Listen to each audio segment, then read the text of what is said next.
అంటే స్వామివారు నాకు చెప్తున్నారు, స్వామివారు నాకు ఇలా తెలియజేశారు, స్వామివారు నాకు అలా చెప్పారంటారు కదా! అది ఏ విధంగా తెలియజేస్తుంటారా? అదంటే మీకు వారి యొక్క శబ్దం వినిపిస్తుంటదా? మీ లోపల ఒక ప్రేరణగా జరుగుతుంటుంటదా? లేదంటే ఎవరితోనో చెప్పిస్తా ఉంటారా? నేను ఏదైతే అడగదలుచుకున్నానో ఒక 10 రోజుల ముందు నుంచే నా లోపల ఆ ప్రేరణ కలుగుతుంటది. హ్మ్. నేను స్వామివారిని అడుగుతా. అడుగుతుంటే దానికి ప్రతిఫలంగా స్వామివారు జవాబిస్తుంటాడు. హ్మ్. ఈ క్రమమే. ఇదే క్రమం. హ్మ్. సపోజ్ హరినామ క్షేత్రమే ఉంది. హ్మ్. ఒకసారి 2009 ఆ ప్రాంతంలో తిరుమల ఆలయ ప్రతిరూపాన్ని నిర్మించి హ్మ్. నా కారణంగా అక్కడ అఖండ హరినామ అంటే అఖండ భజన నిర్వహించాలనేటువంటి ఒక ఆలోచన వచ్చింది. హ్మ్. అది చిన్న ఆలోచన అంతే. హ్మ్. వచ్చేసి వెళ్ళిపోయింది అంతే. హ్మ్. తర్వాత ఇదే ఆలోచన తర్వాత 2010 లేకుంటే 2011 ఆ ప్రాంతంలో మేము రథయాత్ర చేస్తున్నప్పుడు హ్మ్. ఒకసారి గుంటూరు వెళ్ళాం. హ్మ్. గుంటూరు రామనామ క్షేత్రం వాళ్ళు ఒకరోజు మాకు బస ఏర్పాటు చేసిండ్రు మా నమో వెంకటేశ్వర రథానికి. అక్కడ ఉన్నాం. అది 1947 నుంచి అక్కడ రామనామ కీర్తన అఖండ సంకీర్తన జరుగుతున్నది. ఆ కాంపౌండ్లోకి వెళ్ళంగానే నా శరీరం మొత్తం షేక్ అయిపోయింది. ఒక రకమైన ప్రేరణ తోటి షేకింగ్ వచ్చేసింది మొత్తం అంతే అంతే. వెంటనే ఆ క్షేత్రాన్ని ఏర్పాటు చేసినటువంటి వ్యక్తికి ప్రణామం చేసిన సాష్టాంగ ప్రణామం. వెంటనే మళ్ళొక ప్రణామం చేసేసి ప్రభు నాకు ఈ సేవను ప్రసాదించి పెట్టు అన్నా. వెంటనే హృదయంలో కలిగిన భావం ఏంటంటే తిరుపతిలో ఉన్నటువంటి వెండి వాకిలి వరకు అంటే గర్భగుడి నుంచి గరుడాల వరకు యథాతథంగా మిగతా వెండి వాకిల వరకు కొన్ని మార్పులతోటి నిర్మించి అక్కడ హరినామ క్షేత్రాన్ని ఏర్పాటు చేయాలి అనేటువంటి భావం నాకు వచ్చేసింది. దాని పేరు హరినామ క్షేత్రం పెట్టాలి. ఇక్కడ రామనామ క్షేత్రం అంటే ఇది హరినామ క్షేత్రం అని పెట్టాలని అప్పుడే వచ్చింది అంతే. ఈ విధంగా ఒక భావం ముందు ఏదో కొద్దిగా మొలకెత్తుతుంది, ఆ తర్వాత కొంచెం పెరుగుతుంది, ఆ తర్వాత ఇంకొంచెం పెరుగుతుంది, ఆ తర్వాత అది వృక్షం అవుతుంది. అంటే స్వామివారు మీకు కొన్ని వేల అనుభూతులు మీకు కలిగించారు. అంటే మీరు మామూలుగా కళల రూపంలో వచ్చినవి మాత్రమే 700 పైన 800 పైన రాశారు, కానీ వేరే విధంగా మీకు వచ్చిన అనుభూతులు కానీ ఇవన్నీ కూడా కొన్ని వేల అనుభూతులు కలిగించారు. దానిలో ఏవైనా కొంచెం మా అందరితో పంచుకోగలిగే అనుభూతులు ఏమన్నా ఉంటే చెప్తారు. ఇది 2023లో జరిగింది. పాదసేవా భాగ్యం, స్వామివారి పాదసేవా భాగ్యం. నాకు స్వామివారు తన పాదసేవా భాగ్యాన్ని ప్రసాదించాడు. ఏ విధంగా ప్రసాదించిన అనేది ఈ లీల ద్వారా చూద్దాం. నేను మా ఊళ్ళో ఉన్నా, చిన్నగుండవెల్లిలో ఉన్నా. మా ఊళ్ళో ఒక రచ్చబండ ఉంది. ఆ రచ్చబండ దగ్గర ఎప్పటికీ ఏ టైంలో అయినా కూడా 10 మంది ఉంటారు, అది ఇది మాట్లాడుకుంటారు. ఆ 10 మందిలో నేను కూడా ఒక్కసారి అక్కడ ఉన్నా. ఇంతలోపటినే ఆకాశం నుంచి ఒక అందమైన యువతి, దాదాపు 20-25 సంవత్సరాలు ఉన్నటువంటి అందమైన యువతి వయ్యారంగా నాట్యం ఆడుకుంటూ కిందికి దిగుతుంది. దాన్ని అందరం చూసినాం. పైకి చూసేసరికి ఆ శరీరవాణి ఏమంటే మోహిని వస్తున్నది, మోహిని రూపం వస్తున్నది, మోహిని దేవత వస్తున్నది అని చెప్పారు.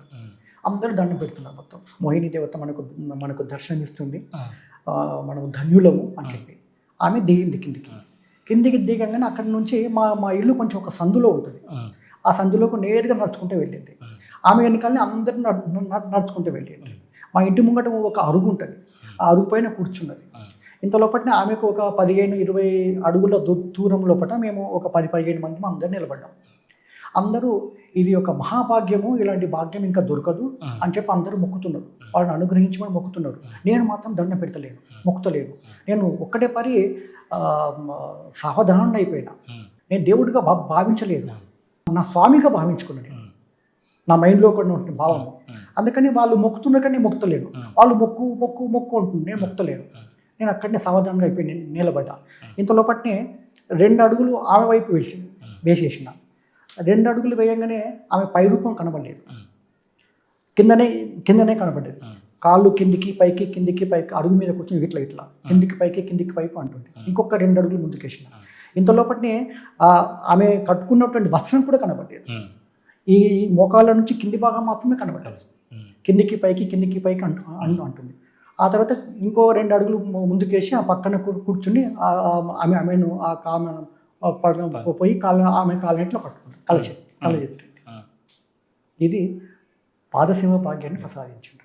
ఆ తర్వాత నాకు తిరుపతిలో మొదటి జప సమర్పణ సందర్భంగా రామానందజీ స్వామి గోవిందదాస్ అని చెప్పి దాసనామం ఇవ్వడం జరిగింది. ఇది జరిగినాక ఒక 1 monthకు అట్లా అది జరిగింది. అది ఆదిశివ భాగ్యం. అంటే అందరూ కూడా భగవంతుణ్ణి దేవుడు అనుకుంటే నేనేమో నా స్వామి అనుకున్నాను. ఇంకోటి మోహిని అనేటువంటి ఆమె ఎంతటి ఆకర్షణ ఉంటుందంటే మనల్ని మొత్తం కూడా మిస్మరైజ్ చేసేస్తుంది. కానీ అక్కడ దాన్ని కూడా తట్టుకొని నేను నేను ఆమె సేవకుడు అని చెప్పి జ్ఞానాన్ని నేను పొందిన. అప్పుడు కూడా పాదాలను తప్ప మీరు ఇంకేది పట్టుకోవడానికి చూడలేదు. ఏం పాదసేవ ఇచ్చారు కాబట్టి పాదసేవ అంతే. 2000 ఎప్పుడు మనం స్తూపం నిర్మించింది 2022లో సెప్టెంబర్లో స్తూపం నిర్మాణం జరిగింది. స్తూపం నిర్మాణం తర్వాత నిర్మాణప్పుడు ఎంతోమంది కొన్ని వందల మంది వచ్చేసి స్తూపాన్ని చూసిండ్రు. టీటీడీ వాళ్ళు అందరు కూడా చాలా మెచ్చుకున్నారు. బాగుంది ఎంత తక్కువ సమయంలో ఇంత బాగా నిర్మించావు అంటే చెప్పి అందరు మెచ్చుకున్నారు. కానీ నాకు మాత్రం కొంచెం వెలితి ఉండేది. ఎక్కడో కొద్దిగా తప్పు జరిగింది. నాకు వీళ్ళ మెప్పుకోలు నాకు సంతోషాన్ని ఇవ్వలేదు. నా స్వామి స్వీకరించాలి. ఆ తర్వాత సరేలే అని చెప్పి వచ్చేసిన. అంతే. ఇంటికి వచ్చేసిన తర్వాత ప్రభు మీరు స్తూపాన్ని స్వీకరించారా చెప్పండి. 100% స్తూపాన్ని స్వీకరించినట్టయితే ఈ రోజే నాకు మీ దర్శనం కావాలి, నాకు ప్రసాదించండి దర్శనాన్ని. ఒకవేళ మీరు 75% స్వీకరించినట్లయితే ఒక 3 రోజుల తర్వాత నాకు చెప్పండి. 50% స్వీకరించినట్లయితే వారం రోజుల తర్వాత చెప్పండి. మొత్తమే స్వీకరించినట్లయితే అసలు ఏం చెప్పకండి. ఇది కండిషన్. ఈ కండిషన్ పెట్టి నేను ఆ రోజు సాయంత్రం ప్రార్థించి మా ఇంటికి పోయినా. ఆ రోజు కల వచ్చింది. అది ఒక పెద్ద గ్రౌండ్. ఆ గ్రౌండ్లో ఎంతోమంది పిల్లలు ఆడుకుంటున్నారు. ఆ పెద్దోళ్ళు కూడా ఉన్నారు. ఆ గ్రౌండ్లో దాదాపు 20-30 అడుగుల ఎత్తు, ఒక 11 అడుగుల వెడల్పుతోటి ఒక ఇనుప రేకు పైన శ్రీ వెంకటేశ్వరుని చిత్రము గీయబడ్డది. అంటే అచ్చు కొట్టింది దాని మీద. అంటే అది ఇనుప రేకు కాబట్టి అంత చిరుముతోటి ఉన్నది. వీళ్ళు దాన్ని చుట్టూ చేరి చూస్తున్నారు. నేను అక్కడికి ఎందుకో అని పోయి నేను కూడా చూడడం మొదలుపెట్టిన. ఎప్పుడైతే నా చూపు దాని మీద పడ్డదో అది బంగారంగా మారిపోయింది. ఆ బంగారంగా మారిపోయి దాని యొక్క కాంతి కిరణాలు నాకు ఇట్లా కొడుతున్నాయి మొత్తం. అంతే కదా శ్రీ వెంకటేశ్వరుడు. అది నేను స్వీకరించాను, ఇదే రోజు స్వీకరించాను కాబట్టి 100% స్వీకరించాను.